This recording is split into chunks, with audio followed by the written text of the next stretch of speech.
Hi, and welcome to Basic Folk, where we have honest conversations with folk musicians on the Bluegrass Situation Podcast Network. I'm Cindy Howes, and I host this podcast. Before we get into Ethan Setiawan, let's talk about ways that we can stay in touch. Okay, the best way to do it is to sign up for the Basic Folk monthly newsletter. You can do that at our website, basicfolk.com. Click on the red button. There's also a link in the show notes. There's a link in the show notes to follow us on social media. We're active on Facebook and Instagram at Basic Folk Pod. We're also a listener-supported podcast, and you can make a contribution at our website. There's also a link in the show notes to do that. You can go to the shop and get a Basic Folk beanie that are hand-knit by my mom. That's at basicfolk.com. Okay, let's get into it.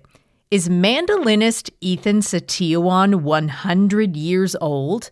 The Indiana-born Setiawan's expert playing will fool you into thinking he's 4 times his actual age.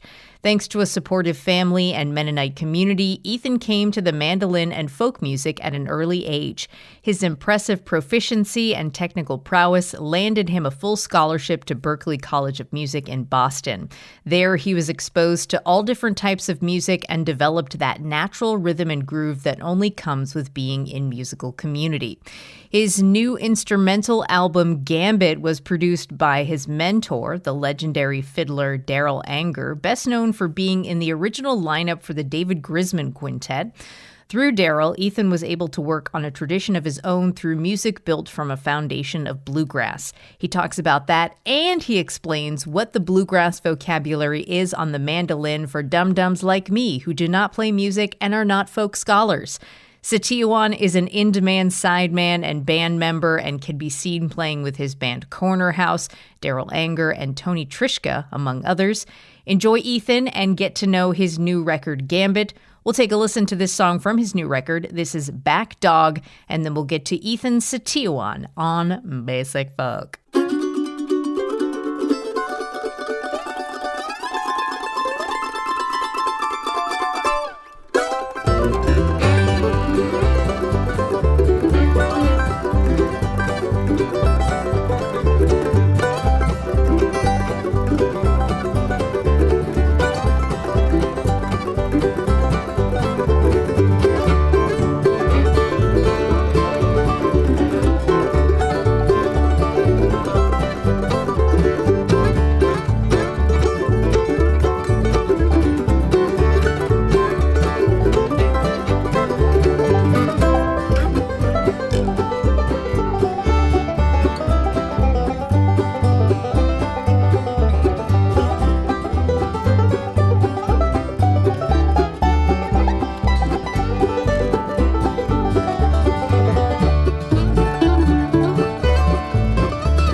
Ethan Setiawan, thank you so much for joining us today on Basic Folk. Of course. Thank you for having me.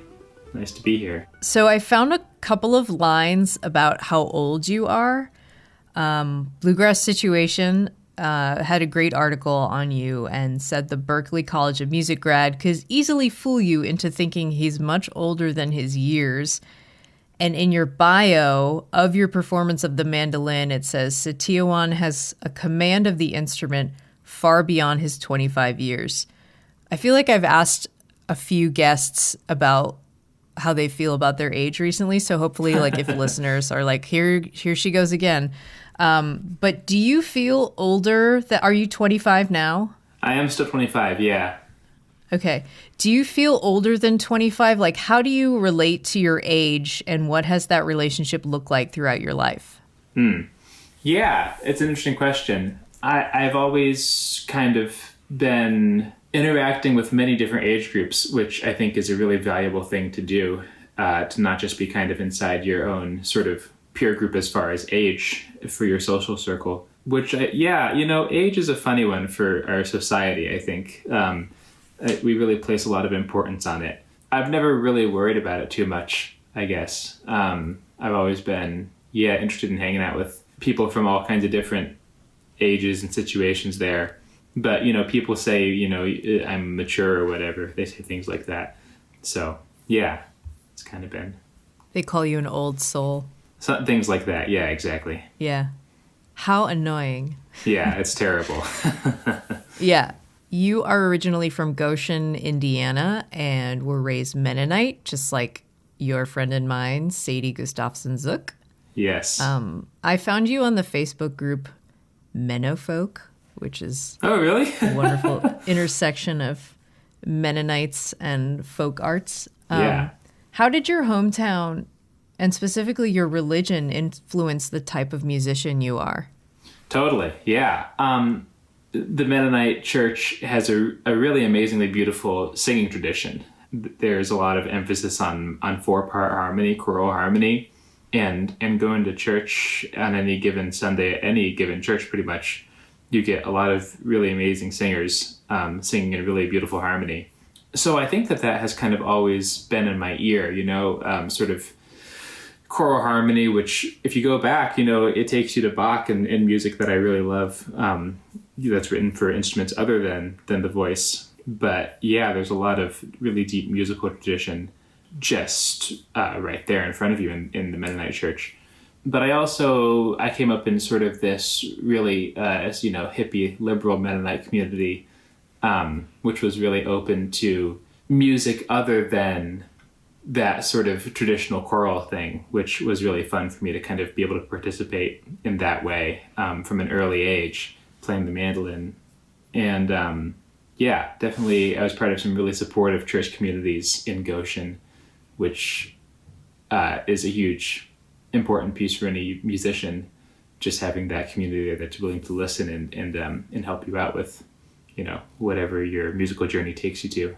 From what you can tell, is it still the same in Goshen, or how has it changed? I think it's similar. I haven't been super active in that community in the past however long, 4 or 5 years. Just seems like an important one since it's produced 2 of our faves. Sure. Yeah. Sadie and yourself. Totally. Yeah. I do love going back to Goshen and kind of seeing people in the area. I guess I just haven't been to a church in the last little while, but definitely going to Goshen and going anywhere, I'll run into people from those communities, and it's always really nice to see those folks. Some of my earliest musical memories on the mandolin had to do with the church and hanging out in those spaces. So there's some really important people to me who are in those communities that I get to see every once in a while when I'm back in town. You were one of 3 children who were homeschooled by folk-loving parents, and I'd love to hear more about that. Can you set the scene for what music looked like in your house? Yeah, totally. So my mom plays piano, took piano lessons and likes to play, hymns and such and tunes. So that was kind of always there. So yeah, as far as the folk music, they love stuff like Simon and Garfunkel, Peter, Paul, and Mary, that kind of folk artist. So we always had those tapes in the car, CDs and such. And yeah, they also had this tape by a group that was called Harder to Do. So a bunch of their friends that worked up at this Mennonite camp in Michigan, my parents and the musicians in this band were all there at the same time. So that tape was in the car a lot. And it was a band of their friends. Yeah, not them. My parents weren't in this band, but right. Their friends at this camp. They would cute. Whatever, do music at the camp and play some gigs here and there. But there's mandolin on that tape, and I think that would be my first memory of hearing the mandolin and kind of asking, what is that instrument? And they're like, well, I think it's the mandolin, Yeah. So yeah, that's where it goes back to. When do you remember? I mean, that memory that you just shared was lovely, but like, when do you remember first connecting with music, as in like music that you liked independently from your family? Yeah. Well, so the first instrument I played was cello, and my folks kind of said to each of me and my siblings, when you're 8 or 9, you'll take lessons on an instrument, and you can choose. Like there was, some choice in the matter, but they were like, we'd like you to learn to play an instrument, which everybody was interested in and down to do. And so I chose the cello. And yeah, I'm trying to think kind of when it first clicked, because for a while it was sort of just going to lessons and practicing, and it was okay. But I think probably when I started to enjoy it was when I started playing with groups. There were these string ensembles of a bunch of students at the community music school in Goshen. So we would get together and they would teach us tunes, and we'd play different parts. And then I was in like a youth orchestra and a string quartet, and that was really fun. And then, when I started kind of actually the music that started to really grab me was the Bach cello suites. That really, that was maybe the first piece of music that I learned. It was Bach. It wasn't Black Sabbath. No. Or Blink-182. No. Not Black Sabbath, not Bach. Yeah. Bach. Okay. The minuets from the first cello suite are in one of the Suzuki cello books, and I learned those, and I remember, that was really they are beautiful pieces of music, and it felt like real music, if you know what I mean. Everything else, other music that I played alone on the cello, it's music, and there's beautiful ways to play it, but the thing with Bach is that it's just, if you're playing some of the solo cello or violin suites, you have these complete pieces of music. There's nothing else required beyond you playing this instrument, and that was really cool. And how old were you when you were like, Bach, this is it? Yeah, probably like 13, 14, and that was around the time that I started playing the mandolin as well. And how were you listening to Bach? Were you playing it, or did you listen to it on CDs or anything? Yeah, both. The thing with the Suzuki method, just in brief, is sort of that you listen to things on repeat, and you get them in your ear, and then the idea is to be able to play them by ear pretty quickly. Okay. And so there's definitely a lot of listening to these pieces, but it's really satisfying to play, and I still find that Bach is a really satisfying music to play, just because it's so complete. So playing it on the cello was a really cool moment. What was like your, in learning to play the cello and learning to play the mandolin as a young person, especially at your age, like how did the internet play into that learning, into your learning style? Yeah, I don't feel like it played into it all that much, actually. My folks were... Did you have access to it? Were your parents letting you log on to AOL? Not quite so much, actually. We lived a pretty tech-free life for a lot of my childhood, until I was about... Oh, so you're like an exennial. You're like an elder millennial. I am, yeah, and that's kind of going back to the age thing. I would hang out with Sadie, and kind of, she's, I guess, 2 years older than me. So I'd hang out with Sadie and sort of her friends at Goshen College, the college in town there. And so I was always sort of around people older than me for a lot of the time. So yeah, it's as far as the whole generation thing goes, it's kind of a funny place that I've landed. But yeah. But yeah, I think I really value kind of an upbringing that was light on tech, and I definitely use it a lot now, and it's a great tool, of course. Mm-hmm. Do you design your own websites? I have in the past, but I have passed it off recently. Okay. Yeah. All right, because like your website and Corner House's website have the same kind of like really nice aesthetic. Right. Well, that would be Louise Bicken, who is in Corner House, and she did mine as well. Louise's aesthetic. Exactly. Yeah, I trust her far more than I trust my aesthetic. So, yeah, that's a mutually beneficial. Good for me. All right, at least. thank you for the deep dive into your tech and website talk. Yeah, of course. Back to the other stuff. Okay. community and collaboration are a through line in your story. So you grew up in a supportive community and have found that community through music. When did you realize its importance, and how has community changed for you over the years? Yeah, I mean, I count myself lucky to kind of be part of a bunch of different communities. Of course, we've been talking about the hometown crowd in Indiana, which is a really beautiful scene. But there's also this really extensive bluegrassy acoustic folk community that is really beautiful, just in that it's really spread out all across the states and across the world. It's spread out, but it's small, it really feels small and pretty tight.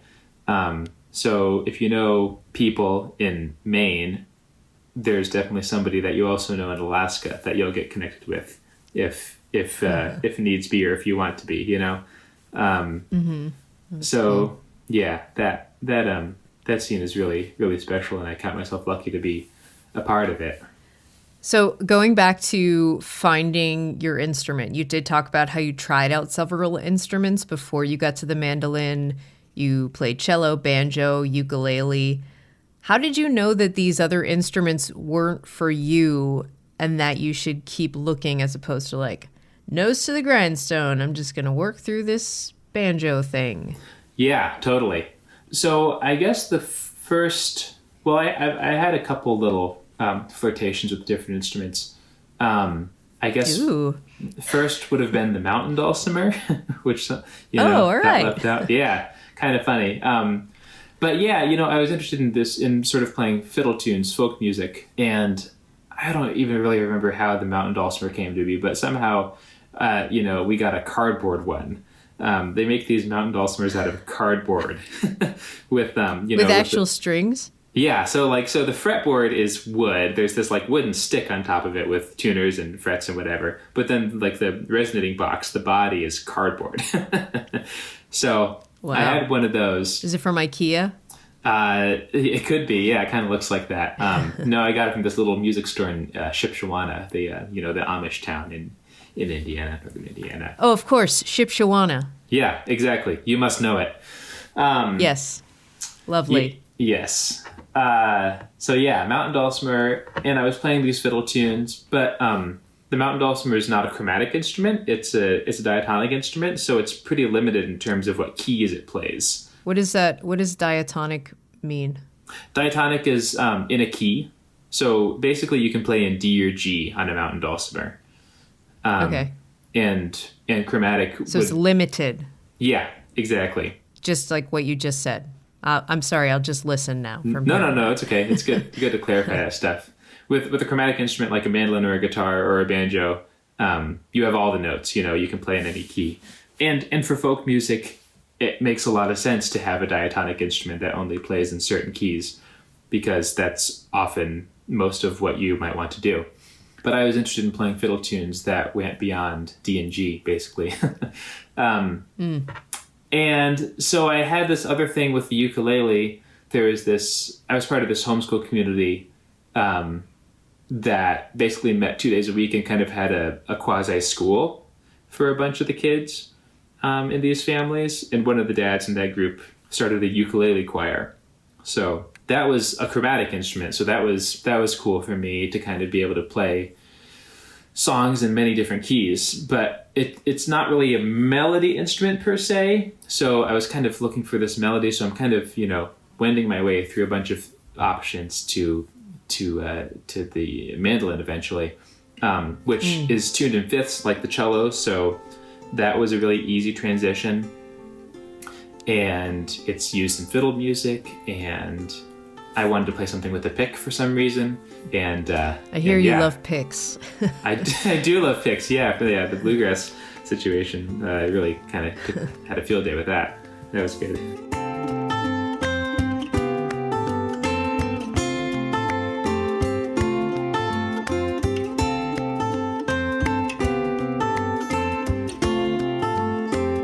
So when you came to the mandolin, you loved it, and it sounds like you really liked how small it was. You said it was small but packed a bigger punch than the ukulele. How do you still relate to that punch the mandolin provides and the initial feeling you had when you first connected to the instrument? Yeah, totally. I think I was talking about punch in sort of a vague sense with that statement, just in that the ukulele felt more limited. But the mandolin has a lot of sort of rhythmic capability that I really enjoy working with now. So that's cool. That's kind of a literal punch, I guess, in some ways. And I was interested in this folk music back then. That was kind of the initial thing. But I've really been playing many different kinds of music, or at least music from many different parts of the world recently. And something like the banjo is really limited, it feels to me, tonally, right? It kind of sounds a certain way, and it's expected to play certain kinds of music for the most part. And the mandolin it definitely fits into bluegrass and old time, and that's kind of where I started from. But simply the quality of the sound is not quite as specific as some other instruments.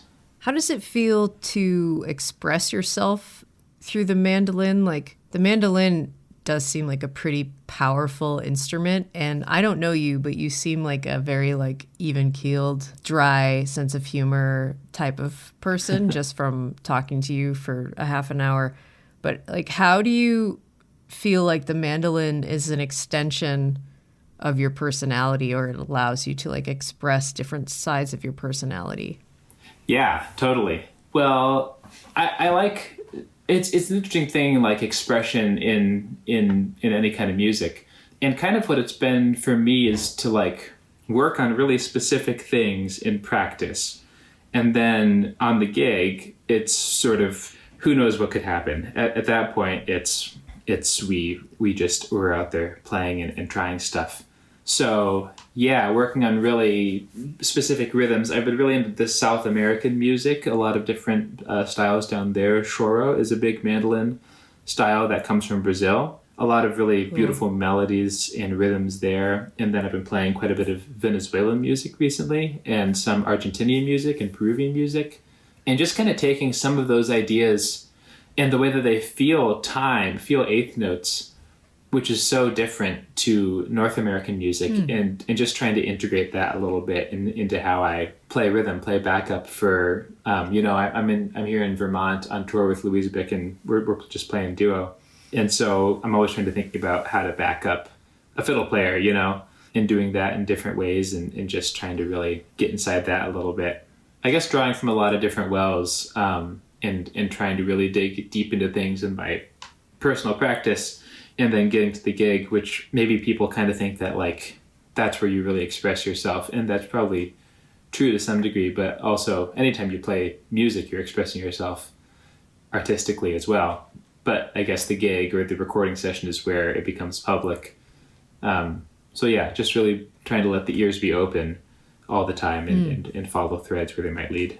You entered Berklee a very technically oriented musician, but after being around many different styles and musicians, your horizons were broadened. And that's great. That's what college is supposed to do. Totally. So can you talk about what it was like for you to evolve from a precise and technical player into what you became? Yeah, totally. I do think that good technique and facile technique is the underpinning of being expressive, right? You have to be able to play what you hear in order to make it, have people hear it. So I definitely do value my time spent working on technique, and I do still work on it. But going to Berklee and just being around all those musicians, students and faculty alike, who all have such diverse tastes and listen to such different music, was really valuable. I mean, Joe K. Walsh, the mandolinist, I took a lot of lessons from him at Berklee, and he was always really good about saying, listening to what I liked and working on stuff with me that I was interested in, but also saying, check out so-and-so, check out the Bill Frisell and Fred Hirsch do a record, or the Jim Hall and Bill Evans do a record, which was a very different take on jazz and music than I had really kind of been interested in up to that point. And then, I mean, I was talking about the South American music just a little bit ago, and I'm in a band with Maurizio Fiore Salas and Noah Harrington called the Acoustic Nomads.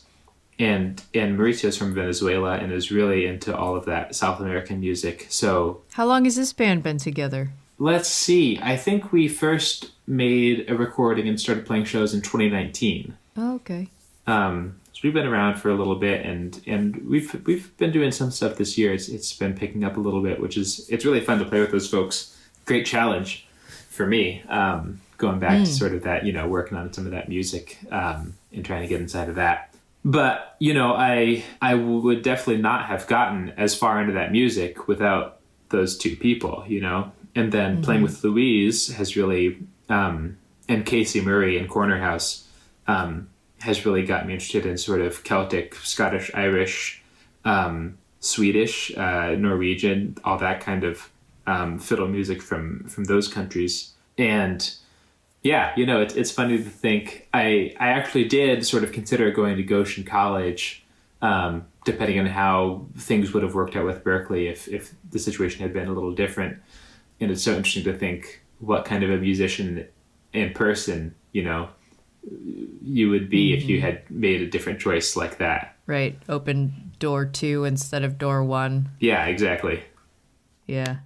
Was it touch and go with Berklee, or did you get in, smooth sailing for your admissions? No, it was pretty painless. I ended up auditioning twice, and financially they made it work for me. So I ended up at Berklee. Yeah. That's great. In hearing that you came to college very technical, it makes me wonder, what has been your relationship to messing up and making mistakes? Yeah, totally. I think that I was probably a lot more, I kind of go back and forth actually, but I think that overall I've become less worried about making mistakes, so to speak. I think that my bar for mistake is pretty low. Me too. Yeah, totally. So, if on a recording session, recordings are interesting because you're sort of creating something that'll last for forever. So I do get a little more neurotic about that kind of thing. But if something doesn't go to plan, but it still works, I don't worry about that really at all anymore. If the moment feels good, I'm in pretty much. I did this camp in Savannah for a couple of years, Savannah, Georgia, called the Acoustic Music Seminar.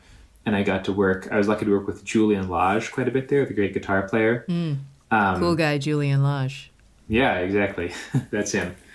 And I think that was a big thing that I kind of took from him, is that, like, as long as people's ears are open and everyone's listening in the moment, it's hard to make a mistake per se. And of course, being on one side of the creative process as opposed to being on the creation side of the creative process as opposed to the listening side, the end product side, is a very different experience, of course.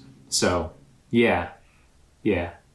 The new album, Gambit, was produced by legendary fiddle player Darol Anger. Some of his CV includes that he was a founding member of the David Grisman Quintet. He co-founded a couple bands like Psychograss, Mr. Sun, and he also plays on the Car Talk theme song. Did you know that? I did know that, yes. Yeah, everybody knows that. He seems like a huge influence in your musical life, and you met him when you were in high school. What influence had he had on you previously, and what was that first meeting like for you? Yeah, I mean, I think when I first met Darol, it wasn't super deep. I think it must have been at one of the fiddle camps around the country, maybe the Swananoa gathering. But I've always loved his playing, of course. But I don't think we really connected until I was in college. He taught at Berklee for several years. And so when I was in school, we went and got a piece of pizza after an ensemble, and he hired me for a couple of holiday gigs. Here's that pizza again. At the pizza, Changing lives. I do love pizza. So yeah, me and Darol are eating pizza, and then we go and play these holiday gigs. And the next year, I took a bunch of lessons from Darol and took an ensemble. So really got to work with him quite a bit that next year, and played a gig that was really fun. Putting together, him and his late partner Emmy Phelps put together a beautiful record of covers from the 60s and 70s called Music of Our People. That's a great record. And yeah, Darol has a great knack for sort of arranging things and making music really fun. And I think one of the other things that stood out to me about those gigs is that I personally really felt, and I think that other people have had similar experiences, is that playing with Darol kind of makes me feel the most like myself when I'm in that situation with him, which obviously felt like a great choice for a producer. Sure, yeah, to go with that's somebody awesome. who really kind of draws a lot out of a person, and he was interested to do it, and we made a record, and yeah, it was a really great experience.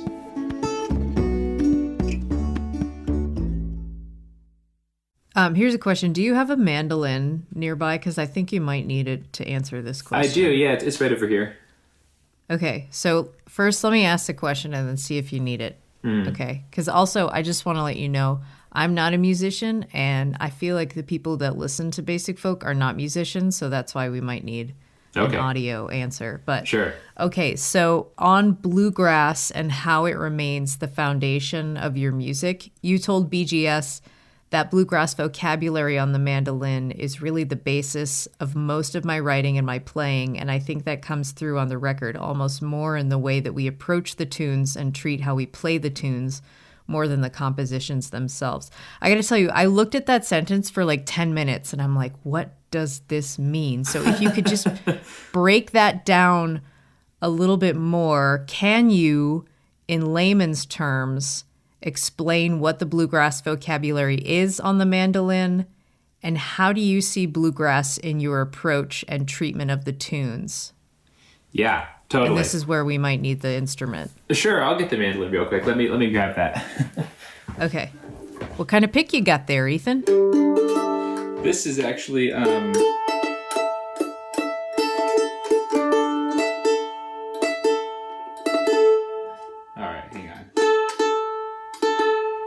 All of the Ethan Setiawan stands are... Do you think that they're excited about this, or are they rolling their eyes because they're like, here we go again. Here we go. Yeah, he's a about bluegrass lesson. A bluegrass lesson, exactly. Yeah. Well, yeah, we've got this Torlon pick here, which is, been this whole wave of really fancy aerospace plastics used for picks.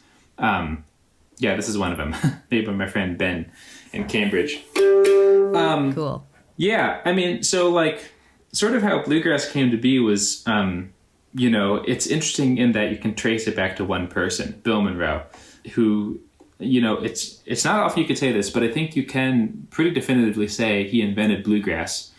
And it hasn't changed all that much since he did so. Yeah, it got codified really early on, and it's kind of stuck that way. But kind of the way he did it, he truly sort of took the music that he liked, all of his influences, and put it together into a his own thing, which is the attitude that I've kind of carried into making this record and into a lot of my music making in general for most of my career thus far.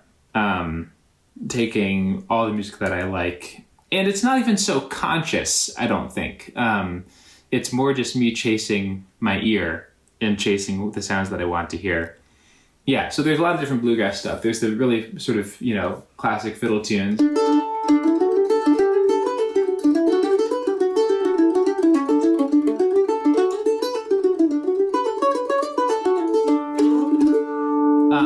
Which is sort of the Appalachian string band music that came from Scotland and Ireland, a lot of those tunes.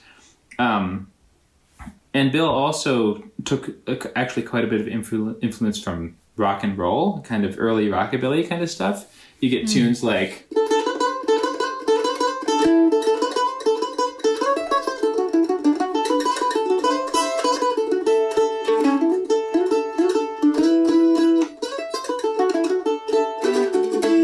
You get things that sound like that. which, yeah, that's kind of the bluegrass vocabulary, I guess. There's all this really bluesy stuff along with the beautiful fiddle tunes, and you can kind of, you can generalize it down to those two things meeting in a lot of ways. One of the most direct compositional parallels I can draw is sort of this idea of fiddle tune structure, where you take Whiskey Before Breakfast, this fiddle tune.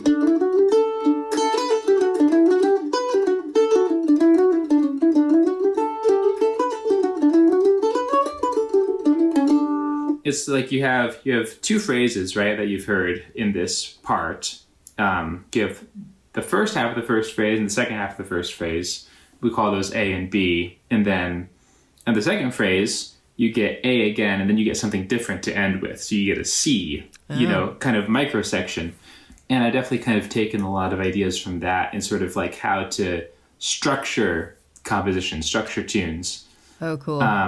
And right you can go really super deep with that, of course.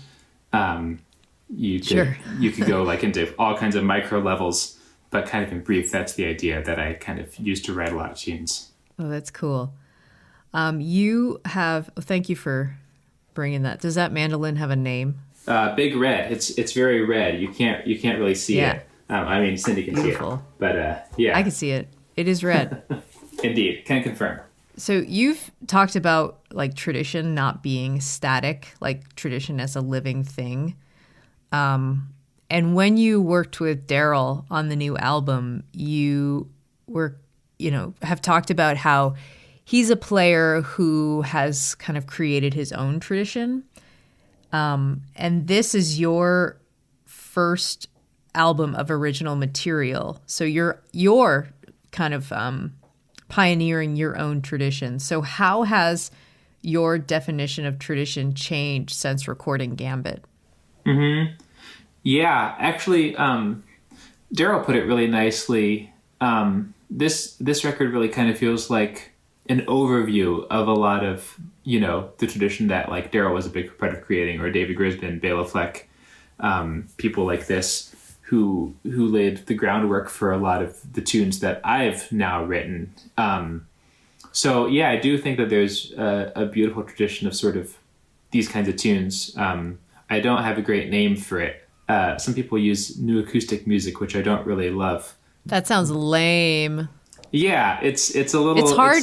It's hard to put a name on it, but yeah. Yeah, I relate to this because there is like, I work in radio, and the format that I work in is called AAA, which means Adult Album Alternative. And it's like such a mishmash of like what that could possibly mean. And it's like the worst name ever. So, nobody has like sat down to actually like think of a new good name, because also like who has time for that? Ethan, you're too busy. Right. To think of a new name for this. But anyway, sorry, I digress. Totally. No, I think that's I hear that. That's yeah, I hate trying to put a label on it. So I've kind of tried to refrain as much as possible. And I mean, you end up calling it folk music, which I guess technically it would be folk music, but that doesn't feel super. But anyway, yeah, I think that like it's interesting just being in a continuum of musicians, because like things keep getting refined, people's tune writing gets more and more sophisticated and complex and pure over time.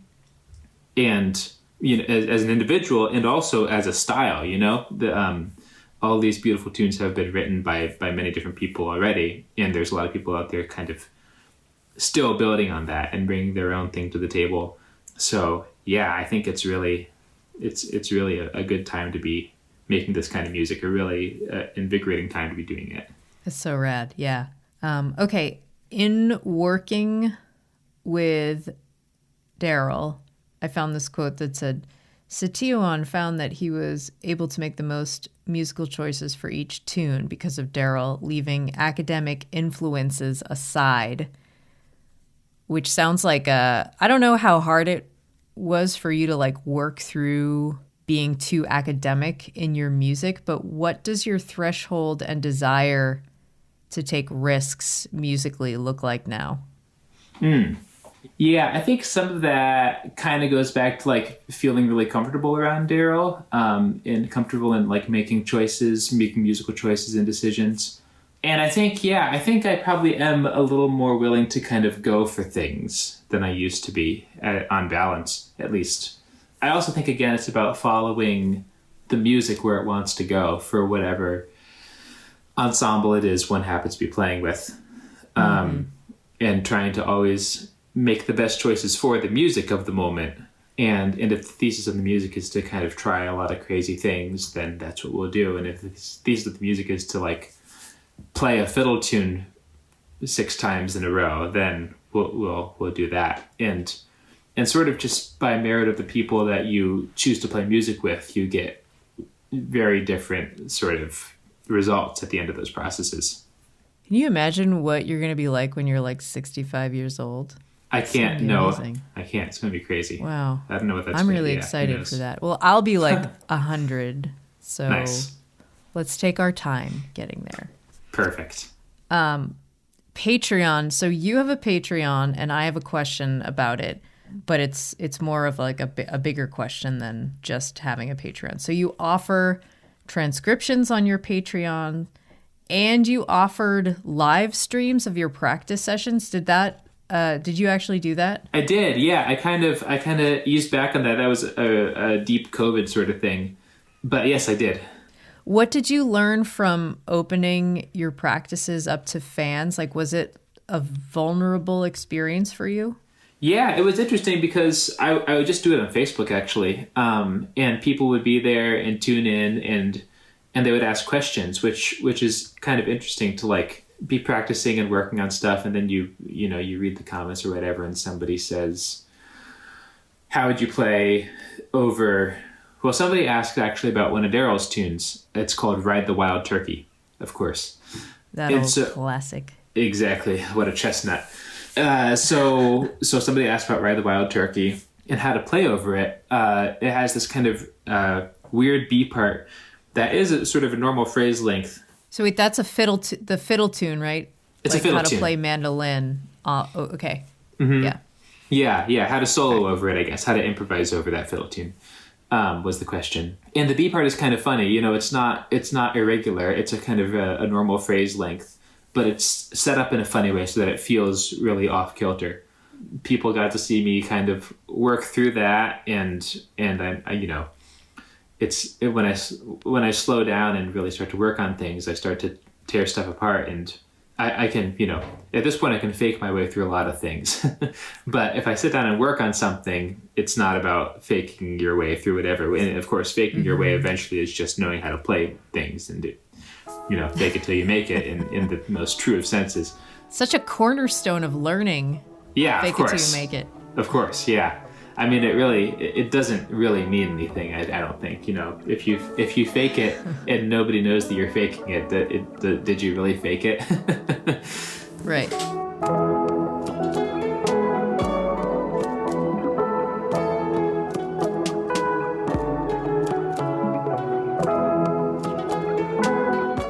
So you play sideman to Darol Anger and also Tony Trischka, among others. You have a couple of bands that we've talked about, including the quartet Corner House. And in Corner House's bio, it reads, "The quartet's unique strength is their desire to learn from one another, not only in musical skill and style, but in life experience, such that every challenge overcome by one band member becomes part of the group's shared musical and personal DNA." That sounds awesome. What does your growth look like thanks to this particular characteristic of Corner House?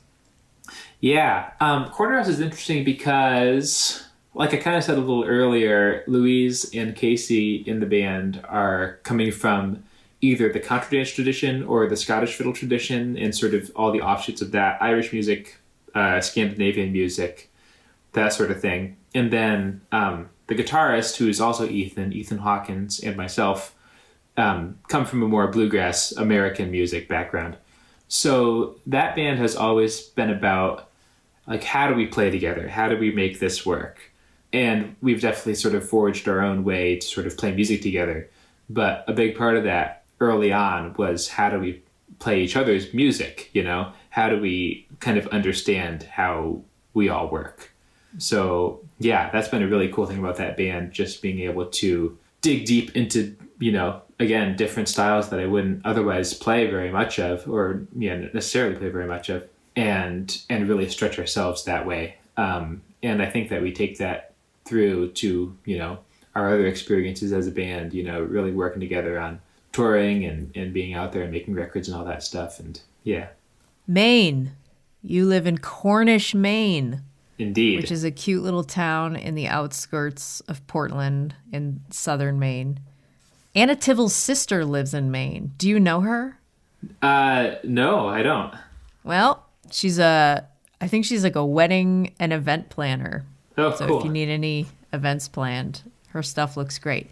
Great. Anywho, what brought you there to Maine versus a music town like Nashville? Why do you remain? Is this your forever home? Do you want to hang out when I move to Maine in January? Oh, yeah, of course. Yes. Yeah, let's see. I ended up moving to Maine during the pandemic after moving out of Boston. And the original idea was to move to Portland, Maine, which is a fun city and a nice little music scene over there. The idea was to be right in the city, but that didn't happen for various reasons. And so I ended up out in the country a little bit, still being really connected to the Boston scene and the Portland scene as far as musical communities in the geographical area. And honestly, it's been great. It's been great to be sort of out in the country with a lot of space. I like to fish. I actually just went fishing with somebody I met at the show last night over here in Vermont. So it's been really great to kind of be out in nature some, especially kind of during pandemic times a couple years ago, really deep pandemic times at least. And it's actually a really great place to sort of come back to after being on the road. It's really when I'm really busy, like I have been this year, and I'm out every weekend, just about. If I come home for 3 days or 4 days, just being out in this house in the country has been a really amazing thing to come home to, kind of to my surprise. But yeah, it's been great. Awesome. Do you have time for a lightning round? Oh yeah, go ahead. Definitely. Okay, here we go. What is your karaoke song? Oh man, not sure I've ever done karaoke. Cloudy, Simon and Garfunkel. What is your favorite instrument to accompany the mandolin? It's been really fun playing with cello players, actually, recently. Where is the best coffee? I would say that Maddie Whitler makes the best coffee. Ooh, all right. Okay, this is a controversial question. Good. What is your favorite music camp? Oh, that is a controversial one. Actually, I have an answer. I think it would be the Ossipee Valley String Camp. This camp that happens in July. Yeah, really fun. Really great. I've heard so much about Ossipee from Carolyn Kendrick.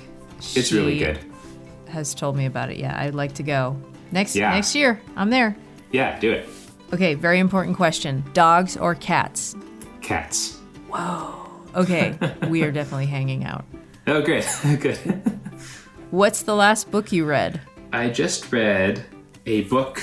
What is it called? I don't even know what it's called. It's from like 2012. It's like a profile of a bunch of different fancy restaurants in Maine from 2012. I don't know if they're all around still, but at least, 11 years ago, these were the hot restaurants in Maine.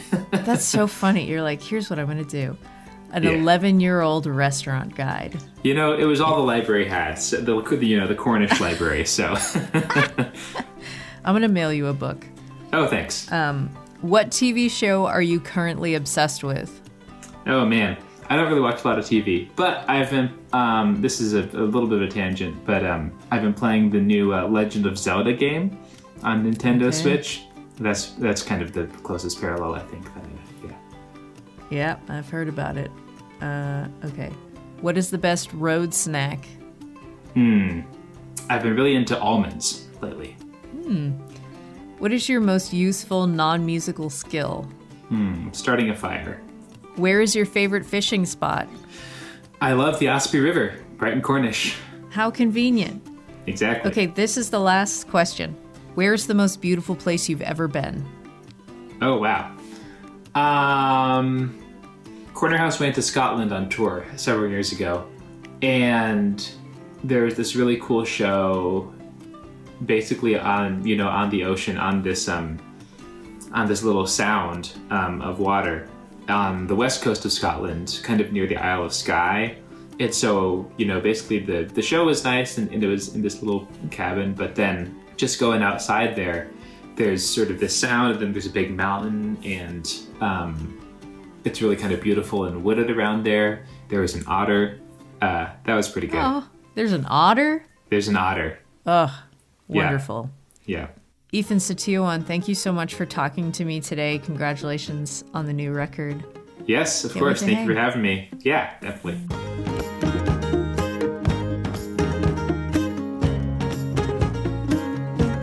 This episode of Basic Folk was produced by John Nungesser. Our music composed by Alex Stanton. Basic Folk is on the Bluegrass Situation Podcast Network. You can find all of our episodes there, wherever you get podcasts. You can search on the SiriusXM app under Basic Folk, or you can check out our website, basicfolk.com. Thanks for listening all the way to the end. If you enjoyed this episode and you know other mandolin nerds, please send them Ethan's episode. They'll really enjoy it. And then they'll play mandolin at your next event, which is what everyone wants. Am I right? Yeah, I'm right. Okay, we'll talk to you next time. Bye.